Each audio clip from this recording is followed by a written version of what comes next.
Good morning. I'm Josanne Wright Callender, the author of the Happy Little Garbage Truck picture book and educational program. This educational program started out as just a picture book, and I wrote it, some of you know, for a student of mine who was totally focused and in love with garbage trucks, so much so that I couldn't get his attention during the class. So my mother, who co-wrote this book with me, suggested that we write a story about a garbage truck that lived in a little town and had a couple of different issues that dealt with developing some social skills. And so, I said, oh my goodness, that's a great idea. So we worked it out together, and I found a wonderful artist, Steve Hirschstein. And so that's the genesis of the picture book, Happy Little Garbage Truck. Well, as time went on, my sister Lydia said, why don't you write a teacher's guide for this program? Because there were so many things that I wanted to add that I couldn't say in the picture book because it's a picture book. And I said, oh my goodness, I didn't really want to write educational content, but I could see the need because a lot of people wouldn't see the opportunity that was within this little book of teaching some of the basic skills of social emotional learning. So that's what we're talking about today. One thing led to another in my intro, but the reason why social emotional learning is so important is that it can help teach a child empathy, which is just a fancy way of saying how to recognize and express their feelings. And this is really important because, as we were talking about during the COVID lockdown, children were dysregulated when they came back to school because they had gotten really out of they hadn't been able to interact with one another. And then they came back with masks on, so children couldn't read their emotional um, signals that may have been taught to them.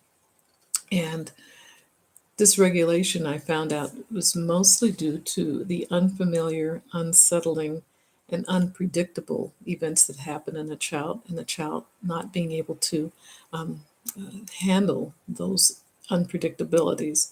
And I had an example of that before we start of how one child that I taught, that same child, that I talked about having this garbage truck in his life, had some difficulties during COVID because of the just that's dysregulated, and I'm sure that he was not the only one. A lot of children did, but I thought about how important it is to teach children how to recognize their feelings and express those feelings. And this is what Miss Broda in the book that we were talking about earlier. Let me refresh your memory. Her name was Michelle Borda, and her book is Unselfie: Why Empathetic Kids Succeed in Our All About Me World. We're looking at the first of her three suggestions of what can we do to increase a child's ability to have empathy, which I found through, well, you can see in my description box below, um, uh, Dr. Eisenberg. I see this is something about my memory. These names just fly in and out. But Dr. Eisenberg had written a really good article about how um, the a child's ability to empathize really helps to decrease the dysregulation that the child feels in the classroom. So that was my huge introduction, and not just in the classroom, but in life. So why empathy? I was really um, thrown off by that because it seems like it's just such a small skill. But then when you look at everybody has feelings. Empathy is one of the feelings that helps us in our interaction with other people to see that they're not feeling very good or having a sad day. We empathize with them because we recognize those feelings within ourselves, and then we're not afraid of these feelings, like a child who might get overly aroused by seeing somebody else upset. because he recognizes or she recognizes within herself or himself that this is a feeling that I've dealt with. So this goes all the way back to teaching emotional literacy, which was one of the first suggestions that Michelle Borda said in her book. And so you might wonder how do you teach emotional literacy? Well, in the Happy Little Garbage Trucks, in the teacher's guide in particular, I talk about the different emotions that the garbage truck went through. He was happy, but then something happens that made him sad and upset. And then he became excited. Those are just three basic emotional um, feelings that a person might have in their life. But I thought it was a great place to start with children, identifying those feelings within themselves and then connecting them to other people in the classroom. So these basic feelings, though, can change. That's another part of emotional literacy, that not all of the time do we feel happy.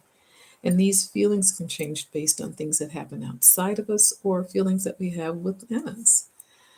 But three, my third point in teaching emotional literacy is that when someone is feeling sad themselves or the child themselves or others, that they can actually be an encourager to help the person feel better about what's going on and to let them know that they're not alone and that they have friends.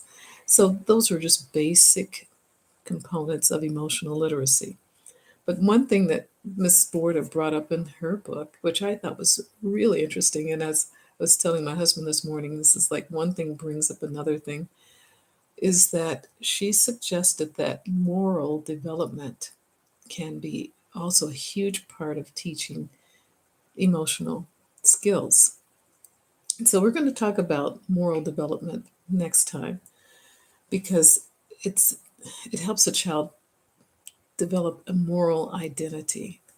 So this was a little longer than my most of my talks have been, but I did want to hit the most important aspects is having an understanding of what feelings are, which helps a child understand and empathize with others. So until next time, thank you so much, and I appreciate your subscribing and sharing. And as I said, this is an adventure for me too, because I didn't realize that all of these components fit together so well. And explaining how we can work with our children and teach our children something that seems to be complex, like social emotional learning, but it actually is how we are as people and how we feel. So take care and be encouraged. Bye bye.